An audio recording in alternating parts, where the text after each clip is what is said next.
Welcome all of you. Today we will discuss another important topic in accounting, which is accounting principles. Now this video is divided into two parts, so we will be discussing first part now. Now before discussing meaning of principles, first we will be discussing exactly what is accounting. Accounting may be defined as the process of recording, classifying, summarizing and interpreting the financial transaction and communicating the result thereof. अब इस definition में बहुत सारे words आ रहे हैं जैसे recording classic. अब इन्हीं वर्ड को हम वन बाय वन समझेंगे सो दैट ये डेफिनेशन में जो इतने सारे वर्ड्स आ रहे हैं हमें क्रैम ना करने पड़े और ये डेफिनेशन हमें पूरी तरह से समझ आ जाए जो कहीं ना कहीं पूरी अकाउंटिंग को समराइज करती है। तो फर्स्ट इसमें आ रहा है रिकॉर्डिंग। अब रिकॉर्डिंग क्या होता है? अकाउंटिंग में क्या करते हैं हम, जो भी बिजनेस में डेली ट्रांजैक्शन होती हैं वो सारी रिकॉर्ड किए जाती हैं। अब कौन सी ट्रांजैक्शन रिकॉर्ड करनी है कौन सी नहीं, इसके लिए अकाउंटिंग प्रिंसिपल जो होते हैं वो हमें गाइड करते हैं। बेसिकली जितनी भी मनी रिलेटेड ट्रांजैक्शन होती है वो सारी बुक्स ऑफ अकाउंट्स में रिकॉर्ड किए जाते हैं और उस बुक को जिसमें ये रिकॉर्ड होती है उसमें हम कहते हैं journal. Each and every transaction जो होती है इन्हें सीक्वेंस मैनर डेली बेसिस पे हम जर्नल में रिकॉर्ड करते हैं। बट वही जो मॉनेटरी ट्रांजैक्शंस होती हैं मनी टर्म्स में जिन्हें हम डिनोट कर सकते हैं, नॉन मॉनेटरी ट्रांजैक्शन रिकॉर्ड नहीं होती। रिकॉर्ड करने के बाद सेकंड आ जाता है क्लासीफाइंग। क्लासीफाइंग का बेसिकली मीनिंग होता है ग्रुपिंग। तो सिमिलर नेचर की जो ट्रांजैक्शन होती हैं उनको हम एक ग्रुप पे डाल देते हैं। लाइक फॉर एग्जांपल हमने किसी पर्सन को गुड सेल किए ABC को ही, ABC को आपने एक मंथ में से 5 टाइम्स गुड सेल किए।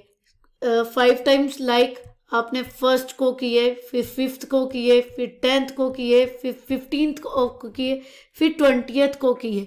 अब 5 बार जो आपने एक मंथ की डिफरेंट डेट्स को ये ट्रांजैक्शन जो की हैं ये सारी एक साथ मिलके at the end of the month अगर हम उन्हें एक साथ डाल देंगे तो हमें पता चल जाएगा कि ABC से आपने कितने पैसे लेने हैं। अगर क्रेडिट पे गुड सेल करे हो, अगर कैश पे किए होंगे तो वो तो इमिडिएटली कैश रिसीव हो गया होगा। अगर क्रेडिट पे किए हैं तो at the end of the month अगर 30th को आपको फाइंड आउट करना है जो आपने सेल की है ABC को क्रेडिट पे वो टोटल अमाउंट कितना ड्यू है, तो उसके लिए आपको ग्रुपिंग करनी पड़ेगी एक साथ। ABC XYZ जितने भी आपने गुड सोल्ड किए हैं डिफरेंट पर्सन्स को क्रेडिट पे उनको एक साथ हम लेकर आते हैं। This process is known as classifying और इसके लिए जो बुक यूज होती है that is known as ledger. Ledger में ये सारी ट्रांजैक्शन रिकॉर्ड की जाती है। तो पहले जर्नल बनता है, जर्नल से हम लेजर पे मूव ऑन करते हैं। तो नेक्स्ट क्या था? समराइजिंग। अब ऑब्वियसली बहुत सारे लेजर बनते होंगे, हर एक ट्रांजैक्शन के रिलेटेड लेजर बनता है। तो इन सारी प्रोसेस का अगर हमें फाइंड आउट करना हो एंड रिजल्ट क्या निकला तो उसके लिए हमें करने पड़ते हैं समराइजेशन। समराइजेशन होती है P&L अकाउंट और बैलेंस शीट की फॉर्म में। प्रॉफिट एंड लॉस अकाउंट में हम इनकम और एक्सपेंसेस जो होते हैं उनको हम शो करते हैं और एसेट्स और लायबिलिटीज आते हैं बैलेंस शीट में। प्रॉफिट या लॉस हुआ है, समराइजेशन का मीनिंग है कि जो पूरा साल आपने जितने भी काम किया है उसका अब एंड रिजल्ट क्या निकला, प्रॉफिट हुआ है कि लॉस हुआ है, जिसमें सब लोग इंटरेस्टेड होते हैं। तो उसके लिए हम इनकम में से एक्सपेंसेस कर देते हैं लेस। अगर इनकम ज़्यादा है तो आपको प्रॉफिट हो गया, अगर एक्सपेंसेस का पोर्शन ज़्यादा है तो आपको लॉस हो गया। और दूसरा ये पूरे साल का बताता है कि ड्यूरिंग द ईयर अगर 2019 को हमने पूरा at the end of the year पूरे साल आपने ट्रांजैक्शन की तो अगर आप कैलेंडर ईयर देख रहे हो तो 31 दिसंबर को अगर हम P&L अकाउंट बनाएंगे कैलेंडर ईयर को देखते हुए तो वो पूरे साल का बताता है। But books of account financial year को लेकर बनती है दैट इज 1 अप्रैल टू 31 मार्च। तो अगर फाइनेंशियल ईयर लेकर आप बना रहे हो तो 31 मार्च को हम लोगों को पता चल जाएगा कि पूरा साल जो हमने काम किया उसका प्रॉफिट हुआ है या लॉस किया है। और जो आपकी बैलेंस शीट होती है ये एसेट्स और लायबिलिटीज को देखकर हमें बताती है कि किसी पर्टिकुलर बिजनेस की पोजीशन क्या है, क्या उसके पास एसेट ज़्यादा है कि लायबिलिटी। और ये जो पोजीशन बनाती है ऑन ए पर्टिकुलर डेट बताती है। आज अगर हम 31 मार्च को बैलेंस शीट बना रहे हैं तो 31 मार्च को बिजनेस की पोजीशन क्या है। अगर 1 अप्रैल हो जाएगा तो 1 अप्रैल को कुछ और पोजीशन हो जाएगी, क्योंकि एसेट्स और लायबिलिटीज वेरी करते रहते हैं, इसीलिए बैलेंस शीट को पोजीशनल स्टेटमेंट कहा जाता है। और P&L अकाउंट को, प्रॉफिट एंड लॉस अकाउंट को हम इनकम स्टेटमेंट भी बोलते हैं। नेक्स्ट कम्स द समराइज हो गया, प्रॉफिट हुआ है या लॉस हुआ है। फिर हम इसको इंटरप्रेट करते हैं कि एक्सपेंसेस ज़्यादा हैं, क्या नेचर है, पोजीशन कैसी है बिजनेस की। और ये सारे रिजल्ट्स को हम क्या करते हैं, जितनी भी इंटरेस्टेड पार्टीज होती है उसको कम्युनिकेट कर देते हैं। अब इंटरेस्टेड पार्टीज कौन सी होंगी, एम्प्लॉयज़, क्योंकि उन्हें वेलबींग ऑफ द बिजनेस में इंटरेस्ट है, उनकी सैलरीज इसी से जुड़ी हुई हैं। सेकंड आ जाती है गवर्नमेंट, क्योंकि उसने टैक्सेस लेने होते हैं। थर्ड आ जाती है सोसाइटी, क्योंकि बिजनेस सोसाइटी का एक पार्ट है। तो अगर बिजनेस वो पर्टिकुलर अच्छे से चल रहा है तो दैट मीन्स वहाँ पर जितने लोग हैं उनका वेलबींग एसोसिएटेड है। और सोसाइटी के रिसोर्सेज बिजनेस यूज़ करता है, तो अगर वो अच्छा प्रॉफिट अर्न कर रहा है तो वो सोसाइटी के लिए कुछ एक्सपेंसेस इंकर करते हैं, जिसे हम लोग कॉर्पोरेट सोशल रिस्पॉन्सिबिलिटी के नाम से जानते हैं। बहुत सारे बिजनेसेस CSR एक्टिविटीज़ करते हैं, तो इसीलिए सोसाइटी को उसमें इंटरेस्ट होता रहता है। CSR एक्टिविटीज़ का मीनिंग होता है जैसे लोगों के वेलफेयर के लिए करना। स्कूल बनाए जाते हैं, हॉस्पिटल बनाए जाते हैं जिसमें पुअर पीपल का फ्री में इलाज होता है, या कुछ डिस्काउंटेड प्राइस लेकर वो लोग ट्रीटमेंट करते हैं। तो CSR एक्टिविटीज़ के कारण इन लोगों को इंटरेस्ट होता है। फिर मीडिया को इंटरेस्ट होता है, क्योंकि उनको एक्सटर्नल सबको कम्युनिकेट करना होता है कि कैसा वो पर्टिकुलर कुछ मिसहैपनिंग तो नहीं हो रही, कुछ मैनिपुलेशन तो नहीं हो रही बिजनेस में, इसलिए मीडिया को भी अकाउंटिंग इंफॉर्मेशन में इंटरेस्ट होता है। तो इन सारी पार्टीज़ को ये जो आपका रिजल्ट आया है, balance sheet, profit and loss account, जो एनुअल रिपोर्ट हम बनाते हैं, उन एनुअल रिपोर्ट की फॉर्म में at the end of year ये उन्हें कम्युनिकेट किया दिया जाता है। और most important is the share holders, जो कि रियल ओनर होते हैं बिजनेस के। अब शेयर होल्डर क्यों होते हैं? Share holder basically company form of organisation में जो ओनरशिप है और जो मैनेजमेंट है वो डिवाइड किए जाती है। जितनी भी कंपनीज होती हैं उसमें मनी जो है वो शेयर होल्डर ने इन्वेस्ट की होती है, in the form of shares वो परचेज कर लेते हैं। और मैनेजमेंट जो होती है, CEO जो होता है, मैनेजर जो होते हैं, CEO, वो रन करते हैं उस ऑर्गेनाइजेशन को। तो इसीलिए शेयर होल्डर जितने पैसे लगाए हैं कंपनी में उसे वेलबींग ऑफ द ऑर्गेनाइजेशन में इंटरेस्ट होता है। अगर आपको डिटेल में पढ़ना है शेयर होल्डर का कंसेप्ट तो आप कमेंट बॉक्स में मेंशन कीजिए। We will discuss this type of this concept in detail कि शेयर होल्डर क्या होते हैं, कंपनी फॉर्म ऑफ ऑर्गेनाइजेशन क्या होती है, पार्टनरशिप क्या होता है, sole proprietor in the video. अगर आप कमेंट में डालोगे तो हम इस पे भी एक अलग से वीडियो बना देंगे। अब अकाउंटिंग क्लियर हो गया। अब अकाउंटिंग एक तरह की बिजनेस की लैंग्वेज है। बिजनेस में क्या हो रहा है हमें अकाउंटिंग से ही पता चलता है। तो बिजनेस की लैंग्वेज सबके लिए सेम हो। कोई लैंग्वेज का तभी मीनिंग है अगर जो कन्वे करना चाहता है और जो समझ रहा है उसको वो दोनों एट पार हो। लिसनर और रिसीवर जो गिवर ऑफ द इंफॉर्मेशन है that should be at the same level. तो इसीलिए सेम लेवल हो, कुछ रूल्स फ्रेम किए गए सो दैट अकाउंटिंग लैंग्वेज जो है सबके लिए एक सेम मीनिंग कन्वे किए। यही जो थिंग्स हैं इनको हम अकाउंटिंग प्रिंसिपल्स बोलते हैं। अब उसी के लिए एक टर्म यूज होती है gap, that is generally accepted accounting principle. Gap basically एक फ्रेमवर्क प्रोवाइड करता है अकाउंटिंग रूल्स का, स्टैंडर्ड्स का, और ये इंडस्ट्री स्पेसिफिक भी हो सकते हैं और सो दैट ग्लोबली अकाउंटिंग कि में जो रिकॉर्ड आप बुक्स ऑफ अकाउंट्स में इंफॉर्मेशन जो रिकॉर्ड कर रहे हो वो एक सेम पैटर्न में की जाए, सो दैट सबके लिए वो सेम मीनिंग कन्वे करे। अकाउंटिंग एक लैंग्वेज है, इसीलिए उसके कुछ रूल्स हैं। तो पर गैप जो है वो रूल्स को डोनेट करता है। अब ये रूल्स बनते कैसे हैं? एक्सपीरियंस के बेसिस पे, प्रैक्टिस के बेसिस पे, कंडक्ट एक्शन जो होते हैं वो इनको फॉर्म करते हैं।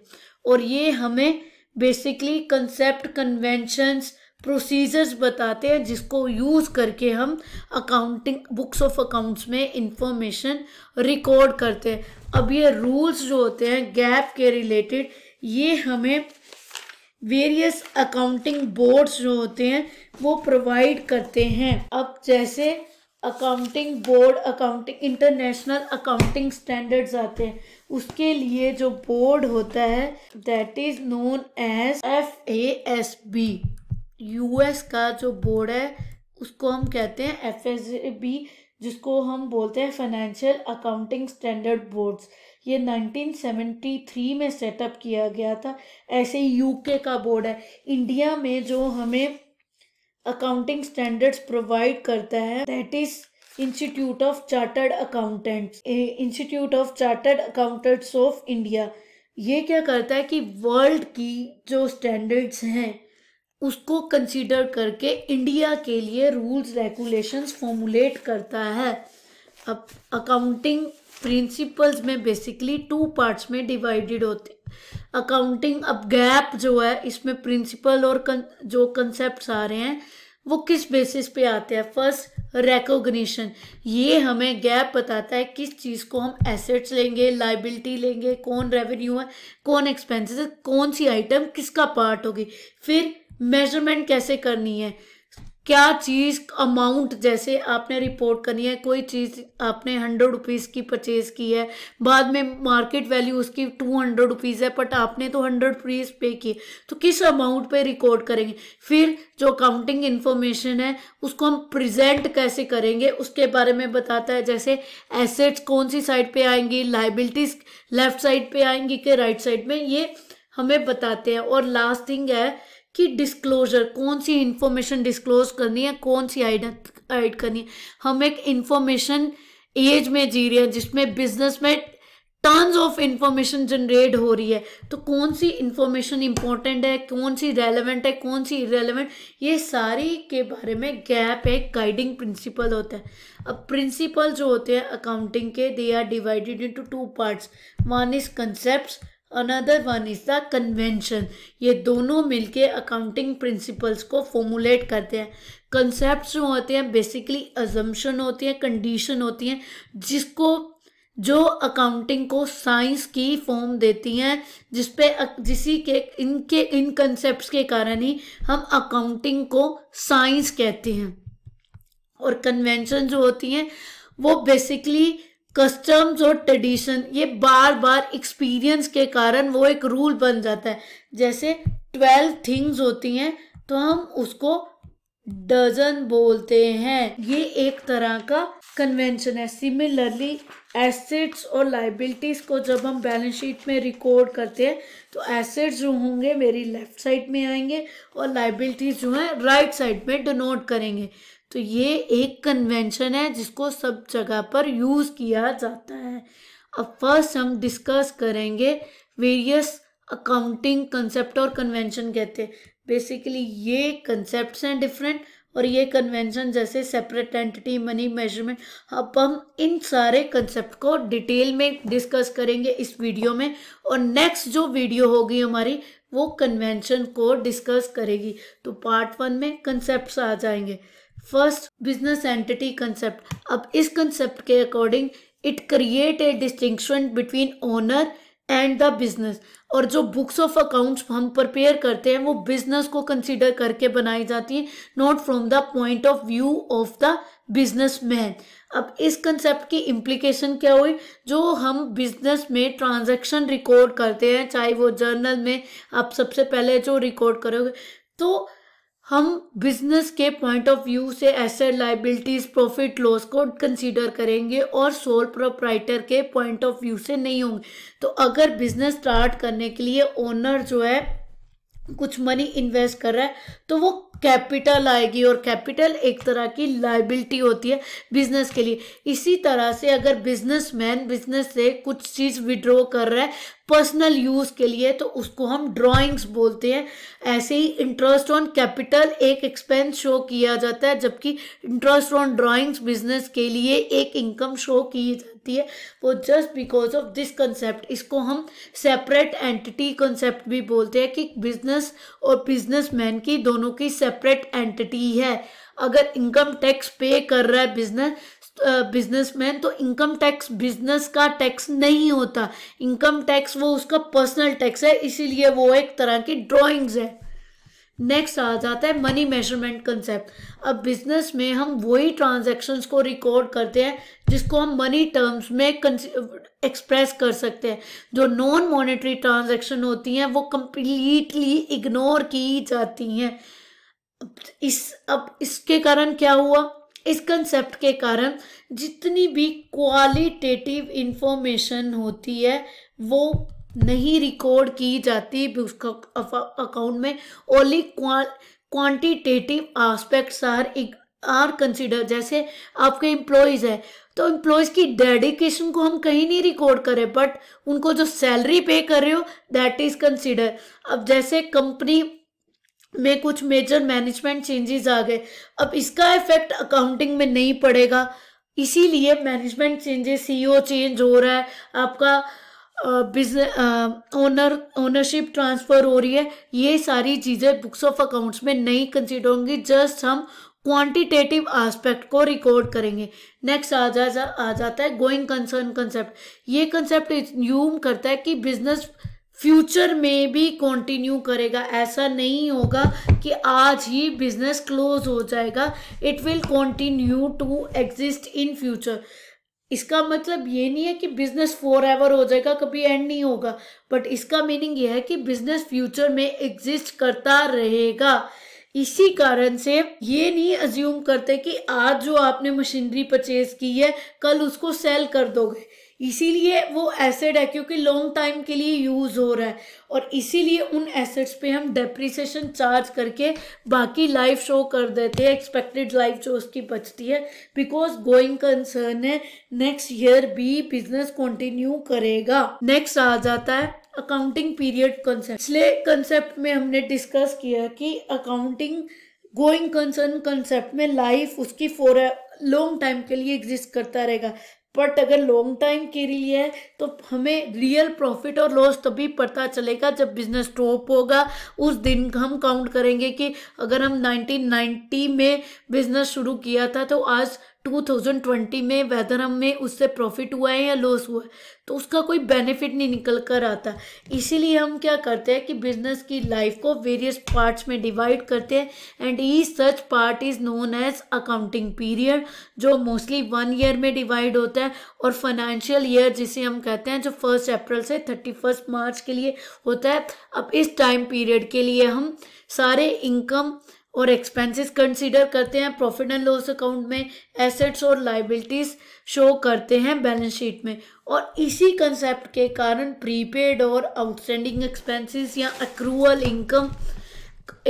इनकम का कंसेप्ट जो है बिजनेस में आया।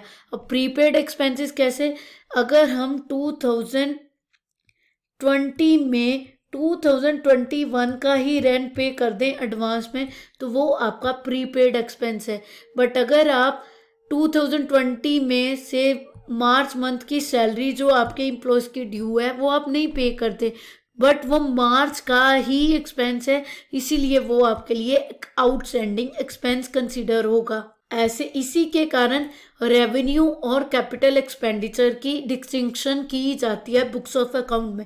इसके रिलेटेड कौन सा एक्सपेंस रेवेन्यू है, कौन सा कैपिटल है, इसके रिलेटेड ऑलरेडी हमारे चैनल पे एक वीडियो है, उसका लिंक मैं डिस्क्रिप्शन में डाल दूंगी, उसको भी आप रेफर कर सकते हो in order to understand revenue and capital expenditures. Next आ जाता है कॉस्ट कंसेप्ट। अब कॉस्ट कंसेप्ट के अकॉर्डिंग जो भी हम एसेट परचेज कर रहे हैं उसको हम कॉस्ट प्राइस पे एक्वायर करेंगे, वही हमारा बेस होगा। हम मार्केट वैल्यू को कंसीडर नहीं करेंगे। आज अगर आपने लैंड परचेज की है 1 लाख रुपीस की, चाहे उसकी 1 ईयर बाद या नेक्स्ट मंथ ही 10 लाख रुपीस वैल्यू हो जाती है, बट स्टिल हमारे बुक्स में एक्विजिशन कॉस्ट 1 लाख रुपीस है, तो 1 लाख ही हम कंसीडर करेंगे। अब इसका बेसिक एडवांटेज क्या है कि इसके कारण ऑब्जेक्टिविटी आती है, सब्जेक्टिविटी, हर कोई अपने अकॉर्डिंग मार्केट वैल्यू बताना शुरू हो जाएगा, तो बुक्स ऑफ अकाउंट जो है वो आपकी सब्जेक्टिव हो जाएंगी। तो कॉस्ट कंसेप्ट जो है सब्जेक्टिविटी को कंट्रोल करता है, बट इसकी प्रॉब्लम क्या है, आपकी बुक्स ऑफ अकाउंट जो होती हैं वो हिस्टोरिकल इन नेचर हो जाती है, वो कभी भी प्रेजेंट सिचुएशन, प्रेजेंट वैल्यू को डिपिक्ट नहीं करती। नेक्स्ट आ जाता है ड्यूल कंसेप्ट। अब इस एस्पेक्ट के अकॉर्डिंग हर एक ट्रांजैक्शन के 2 एस्पेक्ट होते हैं, एक रिसीवर होता है, एक गिवर होता है। जैसे बिजनेस में अगर वो कैश इन्वेस्ट कर रहा है तो कैश बिजनेस में अगर ओनर इन्वेस्ट कर रहा है तो 1 लाख रुपीस अगर वो लेकर आ रहा है, इसी से आपकी कैपिटल भी 1 लाख रुपीस की फॉर्म हो रही है। ये एसेट है, ये लायबिलिटी है। इसी के कारण आपका जो अकाउंटिंग इक्वेशन जिसे हम कहते हैं वो फॉर्म होती है ड्यूल कंसेप्ट के अकॉर्डिंग। अकॉर्डिंग टू दिस हमेशा बिजनेस में एसेट्स किसके इक्वल होंगे, लायबिलिटी प्लस कैपिटल। मींस या तो ओनर ने खुद अमाउंट इन्वेस्ट की है जिसको हम कैपिटल बोलते हैं, या किसी से उसने लोन लिया है, या किसी और ने आउटसाइडर ने इन्वेस्ट किया है जो लायबिलिटी। ये दोनों से जो वो बिजनेस में इन्वेस्ट करता है वो फॉर्म करते हैं एसेट्स। तो इसीलिए एसेट्स हमेशा लायबिलिटीज प्लस कैपिटल के इक्वल होंगे। अब इसकी इम्प्लीकेशन क्या हुई, आपकी जो बैलेंस शीट होगी उसकी दोनों साइड आ गई एसेट्स और लायबिलिटी साइड जिसमें कैपिटल और लायबिलिटीज इंक्लूड होती हैं। दूसरा double entry system of accounting जो है वो डूल कंसेप्ट के ऊपर ही बेस्ड है, जिसमें हर एक ट्रांजैक्शन के दोनों एस्पेक्ट कंसीडर किए गए हैं। डबल एंट्री सिस्टम की वीडियो हम नेक्स्ट आपको डाल देंगे जिसको आप रेफर कर सकते हो। नेक्स्ट आ गया रियलाइजेशन कंसेप्ट। अब इस कंसेप्ट के अकॉर्डिंग रेवेन्यू तभी रियलाइज होती है जब सेल होती है, और सेल तभी कंसीडर होती है जब एसेट्स हम पास ऑन कर देते हैं और ओनर जो होता है वो लीगली लायबल हो जाता है उसके लिए पे करने को। फॉर एग्जाम्पल ए ने एक ऑर्डर प्लेस किया है बी को for supply of certain goods जो अभी मैन्युफैक्चर होने हैं। अब बी को जब ये ऑर्डर मिला तो बी ने क्या किया, रॉ मटेरियल परचेज किए, अपने वर्कर को लेकर आए, मशीन को यूज़ किया और गुड्स मैन्युफैक्चर कर दी जो उसने ए को डिलीवर करनी थी। अब ए को जब गुड्स डिलीवर हुई he is suppose to make the payment. अब इस केस में sale will be presumed to be made at the time of the receipt of the order of the goods, not at the time of receipt of order but when goods will be delivered। अगर आपने for example 15 मार्च को order place किया है तो B के लिए cell 15 मार्च को नहीं होगी, सेल होगी जब आपने गुड्स ट्रांसफ़र किए, that is on 30 March. Sale की एंट्री 30 मार्च को आएगी, चाहे ए हमें 5 अप्रैल को पेमेंट करे। तो सेल तभी आती है जब आप गुड्स ट्रांसफ़र करते हो, ना कि तब जब कैश रिसीव करते हो और ना ही तब जब आपको ऑर्डर प्लेस किया जाता है। अब इस कंसेप्ट के अकॉर्डिंग प्रॉफिट जब हम बुक्स ऑफ अकाउंट्स प्रिपेयर करेंगे उसके लिए बहुत इंपॉर्टेंट है। रेवेन्यू तभी आएगी जब एक्चुअल गुड्स ट्रांसफर होंगी। क्या तो बुक्स ऑफ अकाउंट प्रिपेयर करने में ये कंसेप्ट जो है हमें हेल्पफुल होता है। नेक्स्ट आ जाता है मैचिंग कंसेप्ट। अब इसके अकॉर्डिंग रेवेन्यू को हम मैच करते हैं एक्सपेंसेस के साथ। एक साल में बेसिकली जितने भी इंकर किए होते हैं और एक साल के जितने भी एक्सपेंसेस आएंगे वो सारे उसमें रिकॉर्ड किए जाएंगे। मैच करने से हमें पता चल जाएगा कि प्रॉफिट हुआ है या लॉस हुआ है। अब इसके लिए हमें दोनों प्रीपेड और आउटस्टैंडिंग एक्सपेंसेस को कंसीडर करना है। फॉर एग्जांपल अगर आपका एक मंथ का रेंट 1000 रुपीज़ है तो दैट मीन्स एक साल का आपका कितना रेंट आया, 12,000 रुपीज़ आपका रेंट आना चाहिए। बट अगर ऑर्गेनाइजेशन कैश पे कर देती है 14,000 रुपीज़ तो इसमें 14,000 रुपीज़ आपका एक्सपेंस नहीं है रेंट का, आपका एक्सपेंस तो 12,000 था। दैट मीन 2,000 रुपीज़ जो आपने एडवांस में पे कर दिए that will denote your prepaid expense. और एक्सपेंस लिखते टाइम 12,000 में से हम 14,000 में से 2,000 रुपीज़ लेस करेंगे और 12,000 रुपीज़ ही आपका एक्सपेंस आएगा इन द P&L अकाउंट। और अगर आपने 10,000 रुपीज़ एक्सपेंस शो किया है P&L अकाउंट में दैट मीन्स आपका 2,000 रुपीज़ आउटस्टैंडिंग है, वो ड्यू हो गया, आपने पे नहीं किया तो 2,000 रुपीज़ आउटस्टैंडिंग ऐड कर देंगे, फिर से 12,000 रुपीज़ आपका रेंट आ जाएगा। तो मैचिंग कंसेप्ट के अकॉर्डिंग अक्रूवल, प्रीपेड एक्सपेंसेस, ये सारी चीज़ें जो होती हैं बुक्स ऑफ अकाउंट में शो किए जाते हैं और एक साल में रियल टर्म्स में जो हमें प्रॉफिट और लॉस हुआ होता है वो हमें पता चल जाता है। और बैलेंस शीट में भी प्रीपेड और आउटस्टैंडिंग एक्सपेंसेस की एंट्री आती है। प्रीपेड एक्सपेंसेस एडवांस में किया है, आपका बेनिफिट अभी मिलना है तो इसीलिए ये एसेट आएंगे। और आउटस्टैंडिंग के केस में आपने बेनिफिट ले लिया है, अब आपने पे करना है तो ये आपकी लायबिलिटी आ जाएगी। That's all. Now in the second part we will be discussing the liability conventions related to the accounting principles. Kindly like, share and subscribe our channel and do watch for more videos.